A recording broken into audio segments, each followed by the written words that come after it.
जी हो गई है। ठीक है, थैंक यू सर।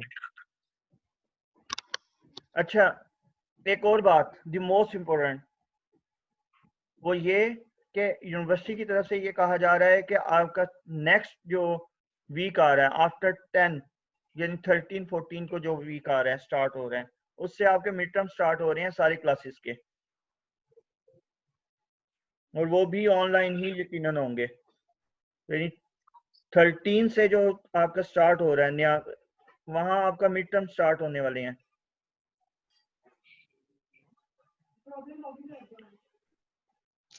सर इसका प्रोसीजर क्या होगा? ये अभी उन्होंने डिसाइड नहीं किया, हमें सबको वो बताएंगे। आज सिर्फ मेल आई है कि आप अपने आप को तैयार रखें। Okay sir. ठीक है, तो वो इसलिए मतलब अभी हमें खुद भी नहीं अंदाजा कि उनका वे आउट क्या होगा।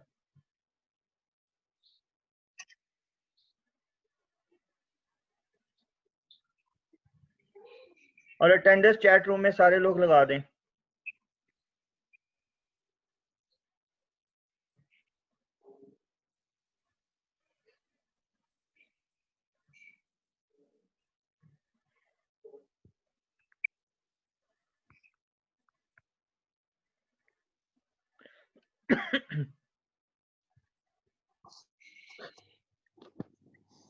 अच्छा जी, तो हमें ये अंदाजा हो गया कि number of techniques to solve a determinant कितनी होंगी,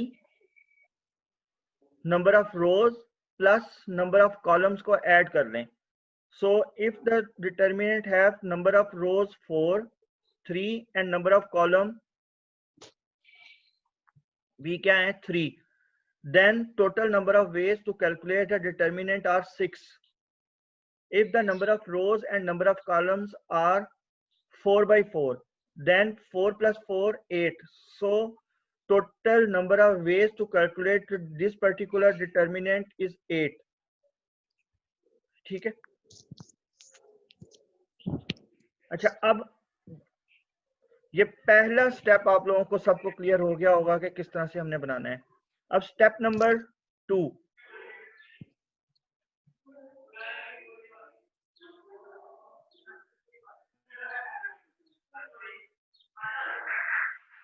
स्टेप नंबर 2, अब हम इसको सॉल्व देखने जा रहे हैं। स्टेप नंबर 2 में क्या करेंगे, ये 2 as it is, then 4 multiplied by 6 minus 5 multiplied by -2, तो किस तरह से आएगा, 2 4 मल्टीप्लाइड बाय 6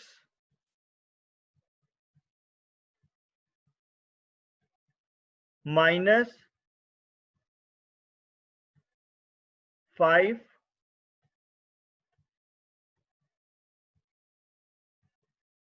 मल्टीप्लाइड बाय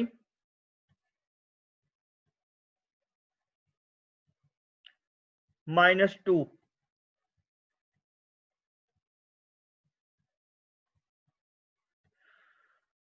सो ये 2 as it is, 4 multiplied by 6, और ये माइनस, ये दोनों माइनस मल्टीप्लाई होकर ये आपके पास प्लस साइन आ गया, ये वाला। ठीक है जी। इरफान, आप कुछ पूछना चाह रहे हो? सर इरफान, मैं ये पूछ रहा हूँ सर, ये अटेंडेंस कहाँ पे लगवाना है सर आपको? चैट रूम में अटेंडेंस लगाएं। सर मैंने चैट रूम में सर अपना आईडी और नाम लिखा हुआ है सर। बस ठीक है। ठीक है 21 लोगों की अटेंडेंस लगी हुई है चैट रूम में, बाकियों की नहीं लगी हुई, बाकी लोग भी लगा दें। सर, चैट में सिर्फ मेरे नजर आ रहा है सर, और किसी का मैसेज नजर नहीं आ रहा है वो सर। आपका सिर्फ अपना ही नजर आएगा, बाकियों का नजर नहीं आएगा, मैंने रिस्ट्रिक्ट कर दिया है। चलो ठीक है सर, थैंक यू। जी, आप लोगों को सिर्फ अपना नजर आ रहा होगा। तो ये जो मैंने अभी किया, ये क्लियर हुआ कि 2 as it is, then 4 multiplied by 6 plus 2 multiplied by 5, similar -1 as it is, -3 multiplied by 6, -3 multiplied by 6 and 5 multiplied by 4. और इसी तरह से 3 as it is, -3 multiplied by -2 तो वो प्लस आ गया, और 4 multiplied by 4 सेंटर में माइनस साइन। तो ये वाला स्टेप्स क्या सबको क्लियर है?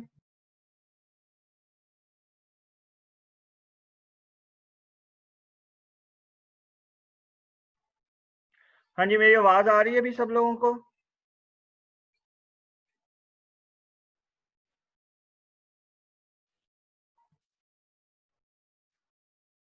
जी जहां से सर आपकी अब आवाज आई है, पहले आपकी आवाज बंद हो गई थी। चलें, अब आ रही है आवाज? जी सर अब आ रही है। ठीक हो गया। और स्क्रीन वगैरह सब कुछ नजर आ रही है? जी सर। ठीक है, तो ये वाला स्टेप सबको क्लियर है जनाब? ये वाला स्टेप अगर किसी को नहीं क्लियर तो हैंड रेज करे, अदरवाइज आगे चल रहे हैं। जी सर, जी सनिया बोलो। सनिया सर जो लास्ट ब्रैकेट में लिखा हुआ है -4 multiplied by 4, यहाँ पे प्लस नहीं आ रहा था? नहीं, माइनस ही आएगा ना, क्योंकि ये भी पॉजिटिव कैसे है, ये सर? भी 4 है, तो 4 multiplied by 4 इज 4, और ये माइनस सेंटर में साइन आता है। सेंटर में साइन हमेशा माइनस आएंगे। ये चेक करो, माइनस आ रहा है, ये माइनस आ रहा है, और ये प्लस इसलिए आया कि इस -2 की वजह से, ये जो -2 है इसकी वजह से वो प्लस हो गया, अदरवाइज यहाँ पर भी माइनस है। ओके सर, ठीक है। ठीक है जी। और किसी को कोई क्वेश्चन पूछना है? ठीक हो गया। देन क्या हुआ? 4 multiplied by 6 plus 2 multiplied by 5 multiplied by 2 is 68, and then 3 multiplied by 6. So all of you has calculator, so just simplify this one or we will get the result 76. ठीक है, तो जब आप सारा इसको करोगे तो रिजल्ट आपके पास क्या आ जाएगा? 76 आ जाएगा। अच्छा, अब मैं यहाँ एक क्वेश्चन लिख रहा हूँ, आप लोग उसे सॉल्व करने की प्लीज कोशिश कीजिएगा, और जो जो सॉल्व कर लेगा वो मुझे बताता चला जाएगा। ये एक डिटर्मिनेंट है, इस डिटर्मिनेंट को सॉल्व करें। अच्छा, हिंट के लिए मैं आपको बताऊं कि इस डिटर्मिनेंट में रो नंबर 3 की मदद से सॉल्व करना सबसे ज्यादा आसान है। उसकी रीजन, और आपका टाइम भी कम लगेगा, क्योंकि इसमें एक जीरो है, और आप सबको पता है कि जीरो से मल्टीप्लाई करने से रिजल्ट खत्म हो जाता है। तो इसका मतलब हमें सिर्फ दो नंबर 7 और -5 इन दो को कैलकुलेट करना है, जीरो वाली टर्म को कैलकुलेट करने की जरूरत ही नहीं है। या आपके पास ये वाला जो है कॉलम नंबर 2, इसकी मदद से सॉल्व करना ज्यादा आसान है, यानी कॉलम 2 या रो नंबर 3, आपकी कैलकुलेशन आसान हो जाएंगी और जल्दी कैलकुलेट हो जाएगा।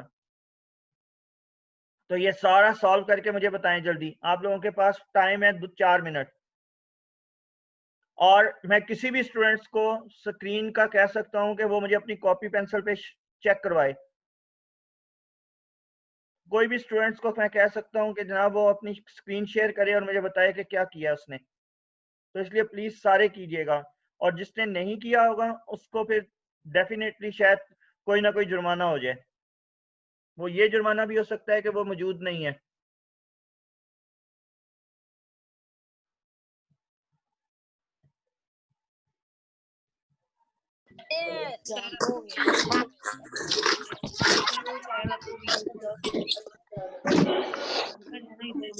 जी हफ्ता, आप काम कर रहे हो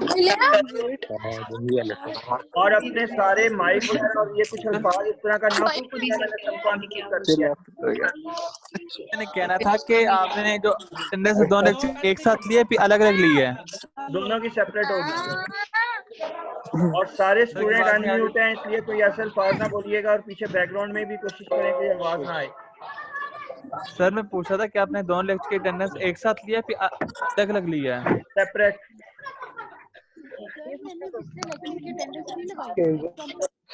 सर जी मैंने भी नहीं लगाई पिछले लेक्चर की। मैसेज करें जिसमें बता दें कि लास्ट लेक्चर की अटेंडेंस नहीं लगी हुई। हो गया जी जुनेद क्वेश्चन पूछें। जुनेद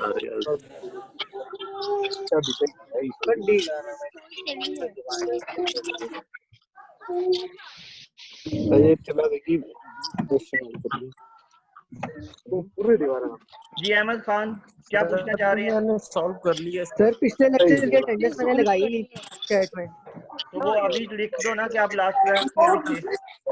हाँ जी सर मैंने अब मैं आप लोगों से क्वेश्चन पूछना चाह रहा हूँ तो मुझे बताएं। जॉन जॉन मैंने कर लिया जॉन अपनी स्क्रीन को शेयर करें और मुझे बताएं आपने क्या काम किया है। चबली मारते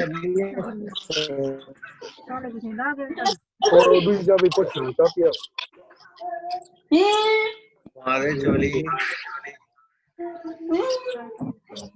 सर जी अदरीस सर एक बार एग्जांपल दोबारा दिखा दें, लास्ट एग्जांपल जो थी। तो ये एग्जांपल दोबारा वो कैसे दिखा दूं? आप लोगों ने नोट नहीं की?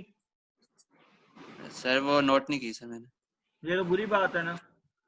आपके पास सिर्फ 5 मिनट है, मैं एग्जांपल सामने रख रहा हूँ और उसको देखिएगा और विद इन 5 मिनट आप लोगों से मैं स्क्रीन शेयर करवाने वाला हूँ।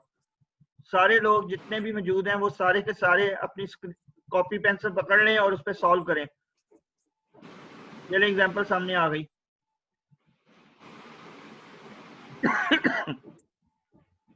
जी जल्दी जल्दी सॉल्व करें विद इन 5 मिनट।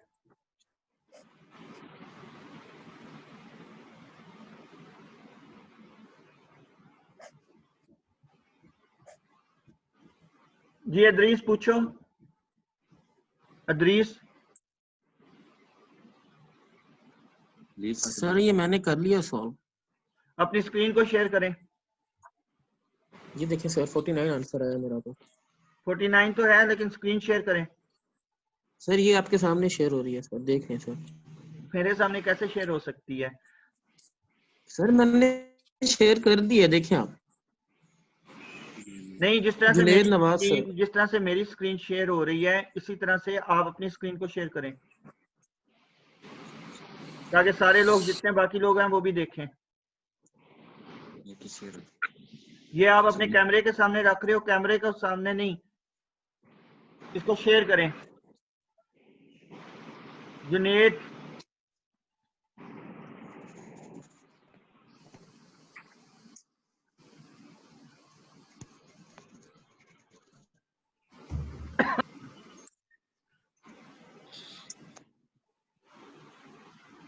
ठीक है। अहमद अयूब आपकी चेक हो गई है सर। अहमद अयूब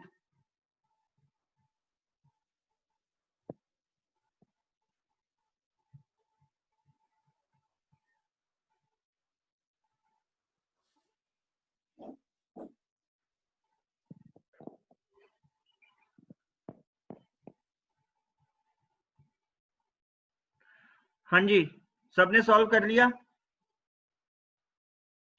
अच्छा अब आप लोगों ने करना क्या है कि ये जो क्वेश्चन आपने सॉल्व किया है इसकी एक पिक्चर बना के आप सब ने मुझे जूम की जो मैंने अभी मीटिंग कॉल की थी उसी मेल के रिस्पॉन्स में मुझे मेल कीजिएगा।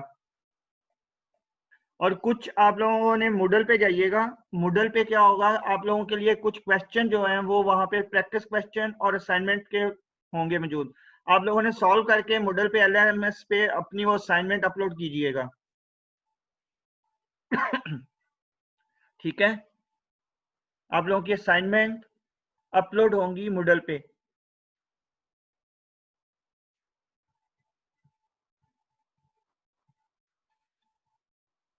जी अदरीस जी सर। क्या पूछ रहे हो? नहीं सर वो हैंड पहले का रेज हुआ है इसको। शिफा आप क्या पूछना चाह रही हैं? शिफा सर आप दूसरा वाला क्वेश्चन तो दिखा दें, आपने ये तो वो प्रैक्टिस दिखा तो रहे हैं आपने इतनी देर से नोट नहीं किया था? सर वो कर लिया हुआ है, तो फिर एक लास्ट वाला रह गया उसका, बस सही है। शिफा आप क्या पूछना चाह रही हो? शिफा मौजूद है? सर ये मुझे स्क्रीन शेयर करनी नहीं आ रही, लेकिन मैंने कर चले लिया। बस ठीक है। Okay sir. आपने सबने पिक्चर सर ये बना वीडियो के ऑन की हुई है, वहां से अगर देख सकते हैं तो देख लें। कौन बोल रहे हैं?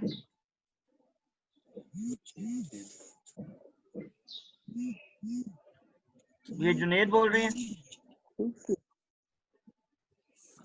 Yes sir, Junaid Nawaz sir. ये मैंने वीडियो शेयर मैंने किया आपका है, क्वेश्चन चेक कर लिया है। नहीं। जुनेद आपका क्वेश्चन चेक कर लिया है, वो थैंक यू ठीक है। Sir. Okay thank you sir. जी जहांजेब,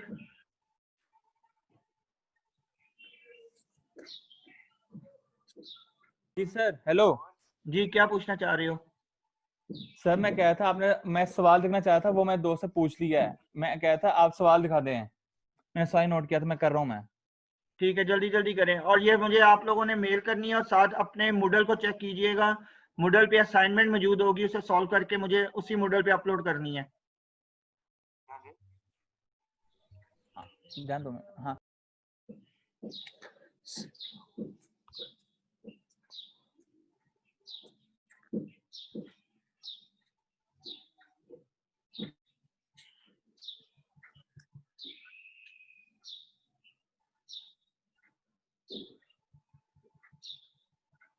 अच्छा, अब ये थोड़ा आगे पढ़िएगा। प्रॉपर्टीज हैं, इंपॉर्टेंट प्रॉपर्टीज ऑफ डिटर्मिनेंट। ये जरा देखिएगा, पहली प्रॉपर्टी क्या है? The value of determinant is not altered if its row are written as column in the same order. Row determinant के आंसर में कोई चेंज नहीं आएगी। कब? अगर इसकी रोज को कॉलम में चेंज कर दें तो, लेकिन ऑर्डर चेंज नहीं होना चाहिए। ठीक है, ऑर्डर चेंज नहीं होना चाहिए। मसलन ये रो नंबर 1 314, इसे यहां कॉलम नंबर 1 बना दिया है। इसी तरह से रो नंबर 2 कॉलम नंबर 2 में कन्वर्ट हो गई। रो नंबर 3 कन्वर्ट हो चुकी है कॉलम नंबर 3 में। तो चेक करें, दोनों के रिजल्ट सेम आएंगे। आप लोगों ने इसे वेरीफाई करना है। ठीक है, क्या दोनों के रिजल्ट सेम आते हैं या नहीं आते? अच्छा, इसी तरह से सेकंड,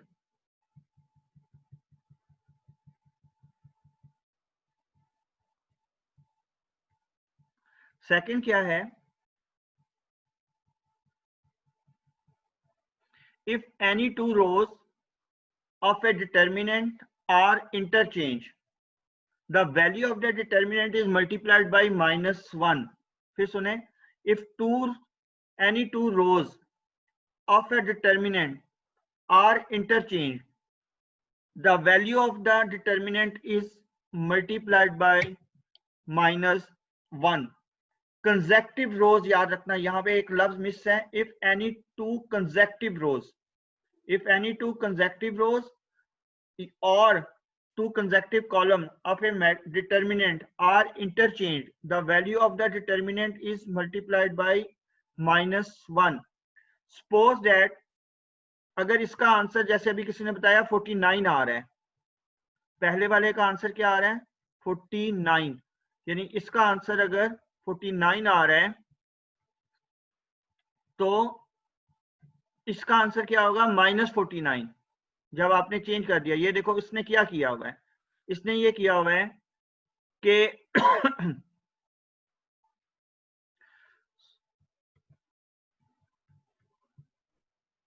फर्स्ट रो और सेकंड रो को इंटरचेंज कर दिया। चेक करें, सेकंड रो 621 फर्स्ट पोजीशन पे आ गई और 314 फर्स्ट रो सेकंड पोजीशन पे आ गई। तो इस सूरत में जो इसका आंसर होगा उसे माइनस से मल्टीप्लाई करें तो इसका आंसर आएगा। मसलन अगर इसका आंसर 7 है, अज्यूम कर लेता हूं इसका आंसर क्या है? 7, तो इसका आंसर होगा -7। इसका आंसर क्या होगा? -7। तो क्या हुआ, जो भी आंसर एक चीज का आएगा, अगर आप रो को इंटरचेंज कर देंगे तो दूसरे का आंसर नेगेटिव के साथ आ जाएगा। Next,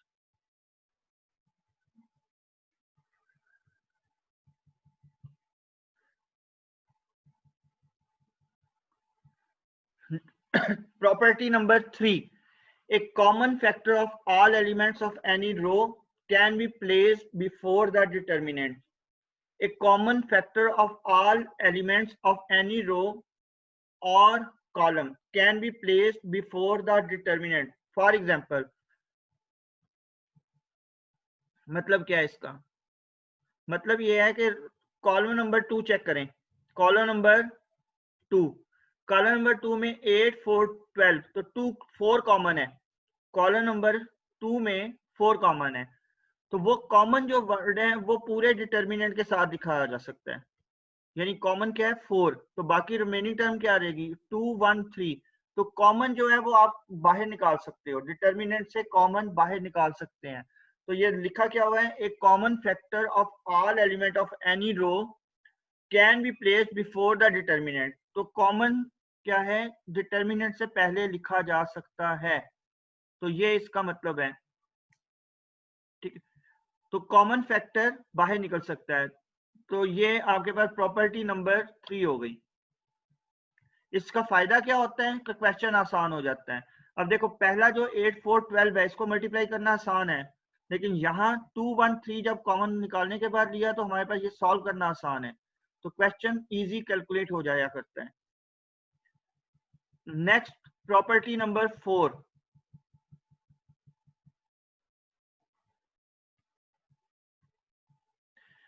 if the corresponding element of two rows of a determinant are proportional, the value of the determinant is 0.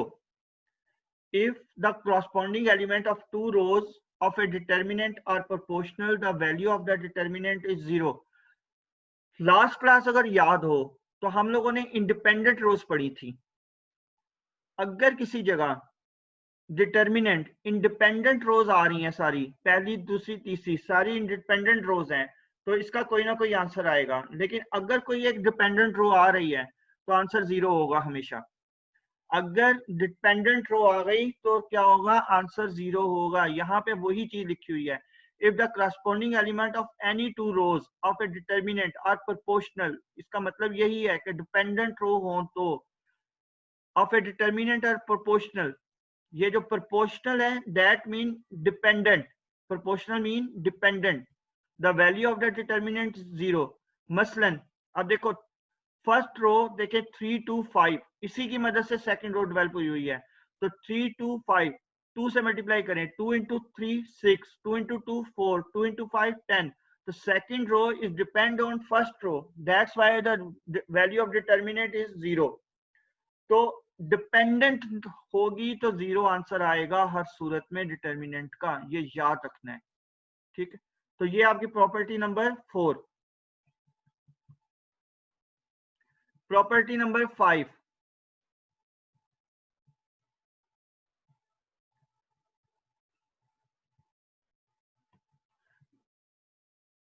जी कोसार क्या क्वेश्चन पूछना चाह रहे हैं आप? अक्सा, सर मैंने ये पूछना है कि रो अगर डिपेंडेंट होगी है कॉलम भी, कॉलम भी, रो वहां पे जब ब्रैकेट में लिखा हुआ है तो मतलब ये है कि दोनों में से कोई एक। सर अगर कोई सर, कॉलम प्रॉब्लम- दूसरे कॉलम पे डिपेंड हो सकता है? यकीनन हो सकता है कि कॉलम को मल्टीप्लाई करके या डिवाइड वगैरह करके लिख सकते हैं। सर आप इसको स्क्रॉल अप करके नंबर 3 पे लेके जाइएगा, एक सवाल पूछना। जी मैंने सर 3 और 4 के बारे में पूछना था। जी, एक मिनट जी, 3 के बारे में क्या पूछना है? सर ये देखें, आपने जो कॉमन ले लिया मैट्रिक्स में से सेकंड ये कॉलम है ना, तो उसमें से डिटर्मिनेंट है, आपने 4 मैट्रिक्स नहीं है, कॉमन याद लिया, रखो। तो सर इसको फिर क्या कहेंगे? डिटर्मिनेंट। चलिए सर, डिटरमिनेंट से आपने इसको 4 को कॉमन ले लिया सेकंड कॉलम में से, तो सर जो आपने इसको कॉमन लेके बाहर रखा है, तो जी जब जी, अंदर वाले डिटरमिनेंट का आंसर आएगा तो वो 4 पूरे पे नहीं मल्टीप्लाई हो जाएगा? यकीनन पूरे पे मल्टीप्लाई होगा, लेकिन आंसर से कोई फर्क नहीं पड़ेगा। आपको यही तो वेरीफाई करना है। कि आपको पहला एक सॉल्व करना है फिर दूसरा सॉल्व करना है, देखना दोनों आंसर सेम आ रहे हैं कि नहीं। ये जितने लिखे हुए हैं वेरीफाई करने हैं आपने, ये आपकी असाइनमेंट है। अच्छा अच्छा। ठीक है। और तो ये सर ये नीचे करें। जी 4 में क्या पूछना चाह रहे हैं? of two rows सर आपने कहा था कि डिपेंड, सर इस तरह तो हमें फिर जब भी हमें क्वेश्चन आएगा तो हमें वो देखने के लिए सारे के सारा सॉल्व करना पड़ेगा कि वो है कोई उसमें से, मतलब कि अगर ना पता लग रहा हो कि माइनस देखें, करके फिर जब तो प्लस आपको करके उसको कहा जा देखना। रहा है ना तो सॉल्व करें, ठीक है, तो आप लोगों को देखने की जरूरत नहीं है, डायरेक्टली सॉल्व कर दो। अगर जीरो आता है तो इसका मतलब अंडरस्टूड है कि वो डिपेंडेंट था तो जीरो आ रहा है, अदरवाइज जीरो नहीं आ सकता था। और ठीक है सर। ठीक है, तो वो इसलिए ये नहीं है कि ये तो प्रॉपर्टीज है ना, तो प्रॉपर्टीज कहीं ना कहीं काम आती हैं, हमारी कैलकुलेशन को आसान कर रही होती हैं। अगर पता चल जाए तो ठीक है, अदरवाइज वो मेथड पहले सीख लिया ना जी। 5 number, the value of a determinant remain unaltered if the element of one row are altered by adding to them any constant multiple of the corresponding elements of in any other row। ये भी बहुत आसान है, ये same वही है कि dependent अगर है तो आपके पास रिजल्ट में कोई फर्क नहीं पड़ता। अब देखो इसने किया क्या है, इसने ये किया है कि पहली रो जो है क्या कर रहा है ये, सेकेंड रो को 2 से मल्टीप्लाई करने के बाद पहली रो में ऐड कर रहा है। Second row is multiplied by 2 and then added into the first row. तो वो आपके पास रिजल्ट जो आ रहा है वो आ रहा है 2 इंटू 6 12, 12 प्लस 3 15 आ जाएगा इस जगह।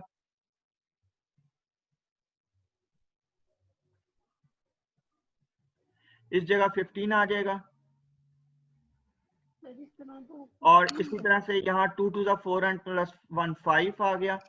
और देन यहाँ क्या आ गया 2 और 4 इसका 6 कुछ आ गया। समझ नहीं आ रहा इसका। ये देखो ना, मैं अभी आपको समझाता हूँ। ये देखो हुआ क्या कि इस रो को, सेकंड रो को मल्टीप्लाई किया किससे, 2 से।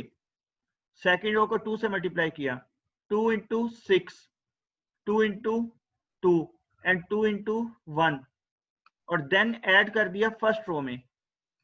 तो 2 into 6 plus 3, 2 into 2 plus 1 and 2 into 1 into 4। तो आपके पास जो नया डिटर्मिनेंट बनेगा वो ये कह रहा है कि पहले डिटर्मिनेंट का जो आंसर आएगा और इसके बाद आपके पास यहाँ से जो दूसरा डिटर्मिनेंट अगर बना हो या गिवन हो तो उन दोनों के आंसर में कोई फर्क नहीं होगा। और वो फर्क क्यों नहीं होगा? इसीलिए फर्क नहीं होगा कि ये रो तो उसी से मिलके बनी है। ठीक नहीं है, समझ आया अभी। अगर किसी रो को किसी भी नंबर से मल्टीप्लाई करें और किसी दूसरी रो में ऐड कर दें तो डिटर्मिनेंट में कोई फर्क नहीं आता, उसका रिजल्ट सेम रहता है। ठीक है, कोई भी रो किसी भी नंबर से मल्टीप्लाई होकर किसी दूसरी रो में ऐड हो जाए तो डिटर्मिनेंट में कोई चेंज नहीं आती। If any row multiplied by any number and then added into the any other row then the determinant have the same value. ठीक हो गया कि डिटर्मिनेंट की वैल्यू में कोई चेंज नहीं आएगी अगर डिटर्मिनेंट को आप किसी भी रो से मल्टीप्लाई करके किसी दूसरी रो में ऐड कर दें। तो ये है, अगर कोई रो किसी और नंबर से मल्टीप्लाई और किसी दूसरी रो में ऐड कर दें रो में ऐड हो जाए जी, तो डिटर्मिनेंट में कोई चेंज नहीं आती। इस सूरत में आपने बस इसको वेरीफाई करना है कि लेफ्ट साइड जैसे मैंने लिखा है 15, 5 एंड 6, तो इसके रिजल्ट को आपने इस तरह से लिखना है और लेफ्ट और राइट को चेक करना है क्या ये दोनों सेम आते हैं कि नहीं आते, और ये यकीनन सेम होंगे। ठीक है सर, हम इसको असाइनमेंट में क्या करना है? इसको भी बच्चे, solve ऊंची करना बोलो, है। आपकी आवाज बहुत स्लो आ रही है। सर, हमने असाइनमेंट में क्या करना है? दोनों को अलग अलग सोल्व करना है। जी, जितनी ये प्रॉपर्टीज हैं इनको आपने सेपरेटली सॉल्व करना, देखना है लेफ्ट साइड और राइट साइड क्या इक्वल आ रही हैं। सर, आपने ये लिखा हुआ है 3 + 2 × 6, तो ये हम लोगों ने इसको सोल्व करके अलग से सोल्व, हाँ जी, इसका जब इसको करोगे डिटर्मिनेंट तो अलग निकालना है, इसका अलग यहाँ पे निकालना 15 आ गया ना, तो आपने 15, 5 और 6 ये लिखना है और फिर इसको सॉल्व करना है। ठीक है सर। अच्छा, तो ये आपके पास प्रॉपर्टीज आ गई। अगली प्रॉपर्टी लास्ट छठी, if each element of a row of a determinant can be expressed as the sum of two the determinant can be written as the sum of two determinant. क्या कि अगर ये जो पांचवी प्रॉपर्टी है उसी का रिवर्स है, एक्चुअली जो प्रॉपर्टी नंबर लास्ट थी उसी का रिवर्स है। वो ये कह रहे हैं कि अगर कोई दो कॉलम, यहाँ पे रो भी हो सकती है कॉलम भी, तो उसने एग्जांपल कॉलम की ले ली कि अगर कोई कॉलम दो हिस्सों में डिवाइड हो रहा है, जैसे ये 3 था तो 3 को क्या कर दिया -1 एंड 4, 6 को 3 + 3 एंड 7 को 5 + 2।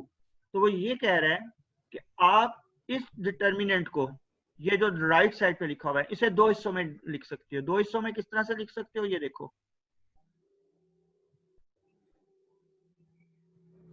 इस तरह से लिखा जा सकता है कि ये वाला कॉलम, ये जो प्लस से पहले है,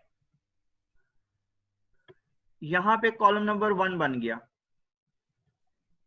ठीक है, डिटर्मिनेंट नंबर 1 में, और सेकंड वाला जो है वो डिटर्मिनेंट नंबर 2 में आ गया,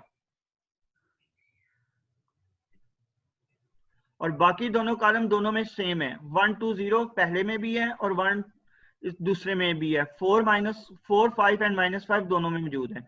यानी पहला जो कॉलम है जिसको आपने डिवाइड किया दो हिस्सों में, तो वो दो डिटर्मिनेंट में आ गया।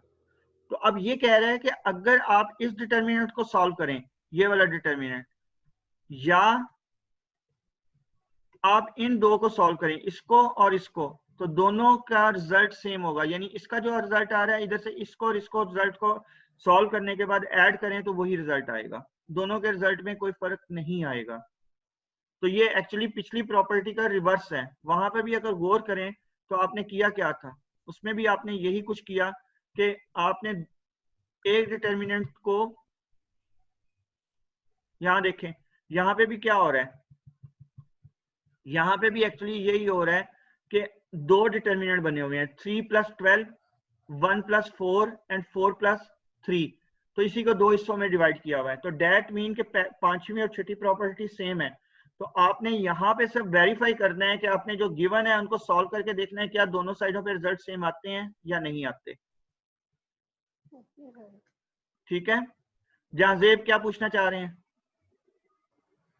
क्वेश्चन सर, मैं हैंड रेज नीचे कर देता हूँ। ठीक है जी, क्लियर है जी सब लोगों को?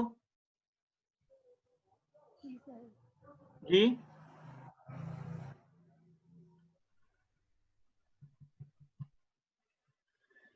अच्छा, नेक्स्ट लिखा हुआ है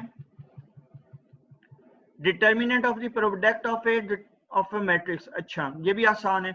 वो कहता है कि अगर दो मैट्रिक्स मल्टीप्लाई हों तो उनका जो डिटर्मिनेंट निकलेगा, आप उनके सेपरेट डिटर्मिनेंट निकाल के मल्टीप्लाई करें तो तब भी रिजल्ट सेम ही निकलेगा, फर्क नहीं होगा। मसलन अगर आप ए और बी को मल्टीप्लाई करें, मैट्रिक्स को मल्टीप्लाई कर दें, तो इसका कोई ना कोई डिटर्मिनेंट बनेगा। अब इसका रिजल्ट निकालें जो सी आंसर आ रहा है, और या आप उनको सेपरेट करके निकालें तो दोनों के रिजल्ट सेम आएंगे। ठीक हो गया? तो ये 7 प्रॉपर्टीज हैं जो आप लोगों ने वेरीफाई करनी है, और इसके लिए डिफरेंट क्वेश्चन जो हैं वो मैं बनाकर मूडल पे अपलोड कर दूंगा। तो आपने वहां से डाउनलोड करके वहीं पे क्वेश्चन को बना के वहीं पे सॉल्व करना है। ठीक है, ये आज ही इंशाल्लाह ताला शाम तक हो जाएंगे, और आपने नेक्स्ट क्लास से पहले पहले ये जमा करवा देने हैं। वहां पे टाइम लिमिट आ रही होगी, उस टाइम लिमिट के बाद आप लोगों का जमा नहीं हो सकेगा। जी अक्सा, समझ से बाहर है मेरे यहाँ। जी अक्सा पूछो। सर मैंने ये पूछना है कि जो आप मूडल पे अपलोड करेंगे क्वेश्चंस, हम उसको पेपर पे लिख के पिक्चर्स उसकी अपलोड करेंगे? जी बिल्कुल, आप उसको सॉल्व करोगे, सॉल्व करने के बाद फिर आप उसने पिक्चर भी उसी जगह पे अपलोड हो जाएगी। ठीक है, तो सर आप ये कब तक अपलोड कर देंगे, वो मैं पता होपफुली चल आज ही जाएगा? कर दूंगा। ठीक है सर। और ये नेक्स्ट क्लास से पहले पहले आप लोगों ने मुझे सबमिट करवाना है, और वहां पे टाइमिंग आ रही होगी, अगर वो टाइम गुजर गई तो फिर जमा नहीं हो सकेगी। ठीक है सर। सर आपको मेल नहीं कर सकते? नहीं बच्चे, मेल के लिए इतना वो रश पड़ जाता है तो वो ढूंढना मुश्किल हो जाता है, तो वो मूडल ठीक ही है बेहतर सर। है। वो मूडल भी एक तरह से मेल ही है, ठीक है। आसान काम है, कोई मुश्किल काम नहीं है। ठीक हो गया? और ये लेक्चर जो है ये आप लोगों को उस पे YouTube पे भी मिल जाएगा, मैं उसे अपलोड कर दूंगा। और YouTube आप मतलब वहां पे ज्वाइन कर लीजिएगा, लेक्चर आपको वहां पे अवेलेबल होगा। Okay sir. ठीक है, यस सर। अच्छा जी, अल्लाह हाफिज। अल्लाह हाफिज़।